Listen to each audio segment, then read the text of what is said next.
Hello everyone, let's start today's topic. आज हम यहाँ पे बात कर रहे हैं ओसी की स्टैंडर्ड 12th का हमारा जो सब्जेक्ट चल रहा था, ऑर्गेनाइजेशन ऑफ कॉमर्स। एंड इसमें चैप्टर नंबर 10 हम पढ़ रहे हैं, मार्केटिंग मैनेजमेंट। काफ़ी इंटरेस्टिंग सा चैप्टर है। आज उसका लास्ट फेज है and we'll try to complete the chapter today. और देख लेते हैं इसमें क्या बोला है। पर्सनल सेलिंग की बात हो रही है। देखें, अलग अलग तरीके सेलिंग डिस्ट्रीब्यूशन के समझा रहे थे। तो लास्ट टाइम भी हमने देखा कि या तो मैन्युफैक्चरर या प्रोड्यूसर डायरेक्टली कंज्यूमर तक अपने गुड्स पहुंचाए, या फिर वो 2 लेयर या फिर 3 लेयर तक एजेंट, होलसेलर, रिटेलर सबको इन्वॉल्व करे। तो all those modes are possible. Personal selling का कंसेप्ट है क्या, वो भी समझ लेते हैं। ठीक है।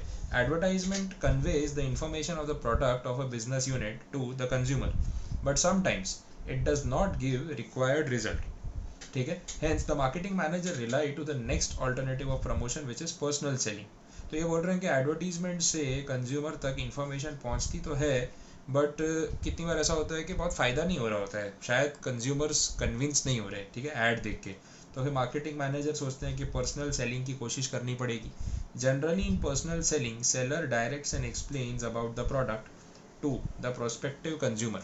ठीक है, वो क्या करेगा, डायरेक्टली आपको समझाएगा। सेल्समैन जो आते हैं ना, ये बेसिक वैसा हो गया। तो पर्सनल सेलिंग जो है, it creates faith in the minds of prospective consumers. Any doubt regarding the product in the minds of prospective consumers can be cleared by the seller. Personal selling not only creates awareness about the product but also creates a preference for the product. तो देखो होता क्या है, जैसे होता है ना कि आप कोई टीवी पे ऐड देख रहे हो सकता है आपने उस ऐड को ऊपर ऊपर से सुन लिया, ओवर हियर कर लिया, ज़्यादा ध्यान नहीं दिया उस पर, या ठीक है आपको लगा हाँ ठीक है ऐड ही तो आ रही है, हर ऐड को देख के हम हर कोई प्रोडक्ट थोड़ी ना खरीद लेंगे। लेकिन जब कोई बंदा पर्सनली आपसे बात करता है, 2 मिनट का 5 मिनट का आपसे टाइम मांगता है, एंड देन वो आपको उस प्रोडक्ट की डिटेल समझाता है, तो मे बी आपके माइंड में एक इंटरेस्ट डेवलप हो जाएगा, हाँ यार ये तो कुछ अच्छा प्रोडक्ट है, हमने इतना ध्यान से इतने गौर से एडवर्टीजमेंट सुनी नहीं थी, देखी नहीं थी, लेकिन अब आपके बोलने पे या डेमो दिखाने पे या प्रोडक्ट फिजिकली दिखाने से हमें उसकी इम्पोर्टेंस का पता चल रहा है। तो all those things are necessary to create an impact. तो यही बोला है। अब मीनिंग में समझा रहे, salesman is that person who represents the business unit to the consumer and his job is to highlight the nature of the product. ये professor Philips Kotler ने बोला था। To demonstrate the product and explain its usefulness to the consumer and clear the doubts. तो actually में salesman यही करता है ना, वो आपको प्रोडक्ट का नेचर बताएगा, प्रोडक्ट यूज़ करके उसका डेमो देगा, डेमोन्स्ट्रेट करेगा, और वो क्यों यूज़फुल है, कहाँ काम आ सकता है, उसके बारे में अगर आपकी कोई क्वेरी है वो सब आप समझा सकते हो। Through personal selling the business unit creates a definite type of relationship with the consumer. ठीक है, तो एक 1 to 1 रिलेशन बन जाता है ना कि हाँ भाई ये अच्छा बंदा है, चलो बोल रहा है तो अपना ट्रस्ट कर सकते हैं, वैसे सब होता है। अब कुछ कैरेक्टरिस्टिक्स की बात हो रही है कि एक अच्छा सेल्समैन, उसकी कैरेक्टरिस्टिक्स क्या होनी चाहिए। तो ये तो काफ़ी ईजी से वर्ड्स है, आप मेन टर्म्स हाईलाइट कर लो, आपको याद रहेगा। Interactive, smart, physically fit, personality अच्छी होनी चाहिए। तो ठीक है, अब अपने यहाँ पे मैं किसी की पर्सनालिटी पे पर्सनल कमेंट नहीं कर रहा हूँ, मतलब वो कैसा हो गया कि भाई बॉडी शेमिंग या रेसिज्म वाली बात नहीं कर रहा हूँ मैं, लेकिन ऑब्वियसली एक होता है ना कि अगर सेल्स की लाइन में कोई हो तो उसकी पर्सनालिटी अच्छी होनी चाहिए। अच्छी इन द सेंस पॉजिटिव और कन्विंसिंग होनी चाहिए कि उसकी बात पे लोग ट्रस्ट कर सके। तो ऐसा नहीं है कि भाई कोई फेयर स्किन है, कोई डार्क स्किन है तो कोई अच्छा है कोई बुरा है, उस सेंस में नहीं। पर एक थोड़ा तो एक जैसे आप सेल्स लाइन में होते हो ना, तो एक फिटनेस मेंटेन करने को भी बोलते हैं। चलो स्किन कम्प्लेक्शन आपके हाथ में नहीं है, लेकिन बॉडी वेट तो आपके हाथ में है ना। ठीक है, आप उस चीज़ को तो कंट्रोल कर सकते हो, मेंटेन कर सकते हो। आप फॉर्मल कपड़े पहन रहे हो, आप शर्ट पैंट पहन रहे हो, आप सूट पहन रहे हो, या फिर आप एज अ फीमेल पर्सन भी आप फॉर्मल ड्रेस पहन रहे हो, तो you need to look fit. ठीक है, fit in the sense not कि भाई एकदम ऐसे 6 पैक बॉडी होनी चाहिए, मस्कुलर बॉडी होनी चाहिए, या अगर फीमेल है तो एकदम थिन बॉडी होना चाहिए, उस सेंस में नहीं। लेकिन आपकी पर्सनैलिटी अच्छी लगनी चाहिए। बहुत ओवर वेट बंदा हो और ऐसा कुछ लग रहा हो तो रिक्रूट करने वाले को भी लगेगा कि यार उसकी पर्सनैलिटी उतनी स्ट्रांग नहीं लग रही है ना, ऐसे प्रोफेशनल नहीं लग रहा है कि यार बात करेगा तो कस्टमर कन्विंस होगा। थोड़ा आपको अपनी फिटनेस पे ध्यान देना पड़ता है।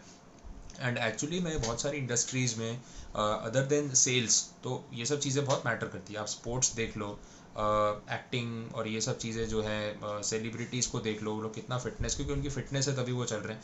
ऑब्वियसली 50 साल का एक्टर है, 50 साल का लगना नहीं चाहिए।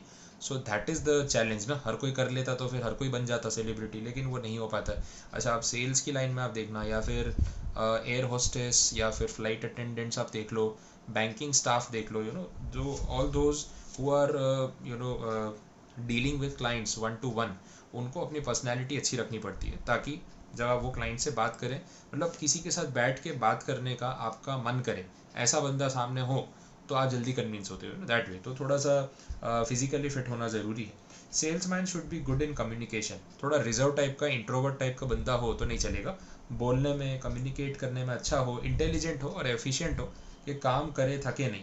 The most important quality about a salesman is the ability to talk with the potential customers, बात करने की हैबिट, बात करने का तरीका, बात शुरू करने की कैपेबिलिटी, प्रेजेंट करने का स्टाइल, ठीक है, और कन्विंस करने की एबिलिटी, ये सब चीज़ें होते हैं ना, बाटली में उतारना ऐसे बोलते हैं अपने यहाँ, तो वो बहुत ज़रूरी है। The salesman should have all the necessary information about the product he is presenting before a customer, उसको खुद को नॉलेज होना चाहिए ना कि क्या प्रेजेंट कर रहा है। नहीं तो 2 सवाल आपने पूछ लिए, बोले रुको मैं मैनेजर को फ़ोन करके पूछता हूँ, वहीं आपका काम खत्म। फिर कोई कस्टमर सोचेगा तेरे खुद को पता नहीं, तू बेचने आ गया, क्या बेच रहा है भाई, पहले खुद तो पूरी इन्फॉर्मेशन निकाल ले। ऑनेस्टी ये बहुत नेसेसरी है। मतलब एक अच्छा कैरेक्टर बिल्टअप तभी होगा, कंज्यूमर तभी ट्रस्ट करेगा जब आप ऑनेस्टी से काम करोगे, नहीं तो नहीं, ठीक है। सिंसियर होना चाहिए, रेगुलर होना चाहिए। अ salesman is the representative of his company, obviously, तो उसको पोलाइट बिहेव करना चाहिए। देखो ये सब वर्ड्स को आप है ना सर्कल कर लो, हाईलाइट तो ठीक है, एनसर्कल कर लो। पोलाइट, ऑनेस्ट, सिंसियर, रेगुलर, ये सब टर्म्स आपको पता चली जाएगा। तो लास्ट डे पे ना, जब टाइम कम होता है और कंटेंट ज़्यादा, वैसे 120 पेजेस ज़्यादा नहीं माने जाते, एटलीस्ट हम जब प्रोफेशनल स्टूडेंट्स को पढ़ाते हैं तो ये कुछ भी नहीं है, 4 चैप्टर है, ठीक है। और आपके लिए तो ये पूरी बुक है, पूरे साल का सिलेबस है। प्रोफेशनल स्टूडेंट्स जब आगे आप 12th के बाद भी आप पढ़ोगे, CA, MBA को अच्छे कोर्स करोगे, तो 500-700 पेज पे बड़ी बात होती नहीं है। 6 महीने में तो 2-3 हज़ार पेज पढ़ लेते हैं, और यहाँ पे ऐसा है कि 120 पेज की एक बुक पढ़ने के लिए आपके पास आराम से पूरा साल है, फिर भी आप थक जाते हो लास्ट में। तो इतना बर्डन नहीं है, मेन वर्ड्स को हाईलाइट कर लो, क्विक रिवीजन करना है तो वर्ड्स पे फोकस करो, ग्रामर तो अपने आप निकलेगा। आप ऑनेस्टी बोल दिया तो ऑनेस्टी पे एक सेंटेंस नहीं लिख सकते क्या, कि salesman should be honest, he should have a good character, he should be sincere, regular, so that the customer can trust him, बन गया पॉइंट अपने आप, क्या सोचना है इतना। थोड़ा लैंग्वेज अपनी खुद बनाने की कोशिश करनी चाहिए। फालतू आइडिया है जो लोग बोलते हैं ना कि नहीं सेम टू सेम लिखो तो पूरे मार्क्स मिलेंगे, वो सेम टू सेम में यहाँ पे क्या होगा, आपको 100 में से 100 मिल जाएंगे। अगर आप कंसेप्चुअली लिखोगे तो शायद आपके 100 में से 95 आ जाएंगे। लेकिन आगे जाके जब आप प्रोफेशनल कोर्स करोगे ना, 12th के बाद जब बाहर निकलोगे ना, तो ये सेम टू सेम लिखने वालों का कुछ नहीं होता है। मैं आपको फैक्ट बता रहा हूँ, मैं इतने साल से पढ़ा रहा हूँ, मैं खुद पढ़ा हूँ ये सब चीज़ें, तो आई नो। आज हम अपने कंपेरिजन करते हैं ना जब बैचमेट्स के साथ, तो जो रट्टू तोते थे ना नंबर 1 वाले, वो कहाँ हैं, उनका अता पता ही नहीं। मतलब जितना हम पढ़ाई कर पाए, कोशिश उन्होंने भी की, लेकिन नहीं हो पाया, अटेम्प्ट लगते गए लेकिन कोप अप नहीं कर पाए, बिकॉज वो जो वर्ड टू वर्ड लर्निंग, जो रट्टा मारने की हैबिट है ना, वो उनको इतनी भारी पड़ रही थी कि अब CA, CS, CA में ये सब चीज़ें करना, BBA के बाद MBA करना, वहाँ रट्टाफिकेशन नहीं चलता है। तो अभी से वो हैबिट मत डालो। 2-5 मार्क्स कम आ जाएंगे ना, इतना एडमिशन का प्रॉब्लम नहीं होगा, मिल जाएगा। लेकिन जब आप प्रोफेशनल कोर्सेज करोगे ना, तो आप वहाँ पे एक एलिजिबल कैंडिडेट की तरह दिखोगे, और मेन तो ये है कि आप क्लियर कर पाओगे। अदरवाइज रट्टा ही मारते रह जाओगे और कुछ मिलेगा नहीं। तो वो वर्ड टू वर्ड रटने की हैबिट डालो ही मत ना, कोशिश ही क्यों करते हो, मैं तो ना ही बोलता हूँ। तो जो लोग इस चीज़ को ट्रस्ट करके पढ़ेंगे, मैं गारंटी देता हूँ आप एग्जाम में फेल नहीं होगे। हाँ, जो लैंग्वेज आप लिख रहे हो उसका जो मतलब निकलता है, वो मतलब इस मीनिंग से अलग नहीं होना चाहिए। आप अपना ग्रामर यूज़ कर सकते हो, बट आप कंसेप्ट नहीं चेंज कर सकते, वो तो आपको ध्यान रखना ही है obviously. An ideal salesman should be enthusiastic, थोड़ा पॉजिटिव, एनर्जेटिक लगना चाहिए। खुद ही बेचारा ऐसे ढीला ढाला आया है, बोले अच्छा हाँ ये प्रोडक्ट है, आप देख लो, अच्छा लगे तो बताना। बोले यार छोड़, इतना बोरिंग इंसान है, कौन बात करेगा। थोड़ा एक्टिव लगना चाहिए कि सामने वाला बेचारा कस्टमर बोरिंग हो ना, तो वो भी चार्ज अप हो जाए कि नहीं नहीं यार तो इतना पॉजिटिव बात कर रहा है, अरे हाँ क्या बोल रहे हैं, सुनते हैं ये वो। थोड़ा एक्टिव होना चाहिए, डिसिप्लिन होना चाहिए, एम्बिशियस होना चाहिए कि उसका कुछ टारगेट है लाइफ में, उसको 10 प्रोडक्ट बेचने हैं, 4 कस्टमर बनाने हैं, तो उसका एक माइंडसेट दिखना चाहिए कि हाँ ये काम करने के लिए रेडी है। वैसा कुछ हो तो बहुत अच्छी बात है। सेल्स प्रमोशन कंसेप्ट देखें, sales promotion is an important component utilised along with the advertisement and personal selling. Advertisement and personal selling तो हमने देख ही लिया, it gives information about the product, while sales promotion give the prompt reason to buy the product. Sales promotion is a group of techniques which quickly attracts the customer. मतलब ऐसा कुछ करो कि वो इमीडिएटली खरीदने को राजी हो जाए। एक तो होता है कि आपने उसको सब समझा दिया, गाइड कर दिया कि हाँ प्रोडक्ट ये है, ऐसा है वैसा है, लेकिन क्यों वो एकदम से आपका प्रोडक्ट खरीदने के लिए अपनी जेब में हाथ डाल के पैसे निकालेगा। तो पैसे निकलवाना, उसको कुछ ऐसा ऑफर देना, ऐसी कुछ टेक्निक्स वो यहाँ पे आपको समझा रहे हैं। डेफिनेशन में कॉटलर ने क्या बोला, वो ये फिलिप्स कॉटलर ऊपर वाला अपना, sales promotion are short term incentives, it encourages the customer to buy the product और service, sales promotion have quick effects on the customer. अच्छा देखो इसके टेक्निक्स देखो, सेल अपने बोलते हैं ना कि सेल है अभी तो एक्चुअल प्राइस से लोअर प्राइस पे आपको कुछ प्रोडक्ट्स मिल रहे हैं, तो क्लोजिंग स्टॉक जो होता है उसको खाली करने के लिए स्टॉक क्लियरेंस सेल ऐसा बोलते हैं ना, मार्च में आती है जनरली या फिर फेस्टिव सीजन में आती है। डिस्काउंट्स जो हैं वो भी दिए जाते हैं, तो बात तो एक ही सेल है, डिस्काउंट दे रहे हैं, तो जो प्राइस है उससे कम प्राइस पे आप ये प्रोडक्ट ले सकते हो, ऑल दैट। एडवर्टीजमेंट कूपन, ठीक है, ये एक्चुअली में कूपन्स दिए जाते हैं। आपने देखा होगा कि अगर आप न्यूज़पेपर पढ़ रहे हो या फिर जो पैकिंग मटेरियल होता है तो उसमें आपको न्यूज़पेपर का एग्जांपल देता हूँ, उसमें कूपन आती है, बोले कूपन को कट करके लेके आओ, दिखाओ और इतना डिस्काउंट लेके जाओ, 500 रुपीज़ ऑफ, तो अपने कूपन संभाल के रखते हैं। रेस्टोरेंट वाले करते हैं ये, रेस्टोरेंट्स वाले अपना कूपन न्यूज़पेपर के टॉप कॉर्नर पे ना छोटा सा कूपन होता है, उसका बहुत कम चार्ज होता है। मैंने पूछा भी था, हम जब रिजल्ट्स देते ना तो मैं जनरली बात करता रहता हूँ, तो एक इन्फॉर्मेशन कलेक्ट करना, तो मैंने पूछा था कि भाई ये कितना होता है, तो बहुत ज़्यादा अमाउंट नहीं होता है, कोई भी रेस्टोरेंट वाला उसको अफोर्ड कर सकता है प्रमोशन के लिए। तो वो क्या करते हैं, उसके अंदर वो कूपन रखते हैं कि भाई ये कूपन अगर कोई लेके आएगा तो इतने बिल पे उसको इतना डिस्काउंट पे, 300 का डिस्काउंट, 150 का डिस्काउंट, 100 का डिस्काउंट, ऐसा कुछ भी अमाउंट। तो लोग जब लेके आते हैं ना तो उनको ये पता चलता है कि हमारा न्यूज़पेपर एडवर्टीजमेंट कितना इम्पैक्टफुल है, क्या लोग सच में इस चीज़ को देखते भी हैं। आपको एक कटिंग संभाल के रख रहा है उसकी और वॉलेट में रख के लेके आ रहा है आपके होटल तक और वो डिस्काउंट क्लेम कर रहा है, इसका मतलब वो न्यूज़पेपर का एड इफेक्टिव है, ये प्रूव हो रहा है। हाँ, अगर आप वो कूपन नहीं रखते, सिर्फ ये देते 30% डिस्काउंट चल रहा है, या हमारा होटल है आप आओ, ये डिलीशियस फूड मिलेगा, इतना इतना क्यूजीन है, पर उसे ये नहीं पता चलता कि कौन सा कस्टमर वो न्यूज़पेपर का ऐड देख के आया है, पता है। और आप हर कस्टमर को ये नहीं पूछ सकते काउंटर पे, सर आपको कैसे पता चला हमारे होटल के बारे में, वो पेपर वाला ऐड देखा था आपने, कैसा लगेगा। 10 कस्टमर को आप ये पूछोगे तो बोले यार ये तो चेप हो रहा है, फालतू में आके सब सवाल पूछे जा रहा है। तो कस्टमर्स जनरली थोड़ा सा अपनी प्रिवेसी मेंटेन करना चाहते हैं, या वो मैनेजर के साथ बात करने में इंटरेस्टेड नहीं होंगे, ऑब्वियसली खाना खाने आए, इंटरव्यू देने नहीं, तो सर्वे का फॉर्म भरने नहीं आए वो, तो वो नहीं सुनेंगे वो चीज़। हाँ, ये हो सकता है कि आप उनको फीडबैक फॉर्म जैसा कुछ दो और उसमें पूछ लो, तो उसमें वो लोग शायद लिख दें। अब उसमें भी कितने लोग मस्ती में होते हैं, कोई लिखता है कोई नहीं।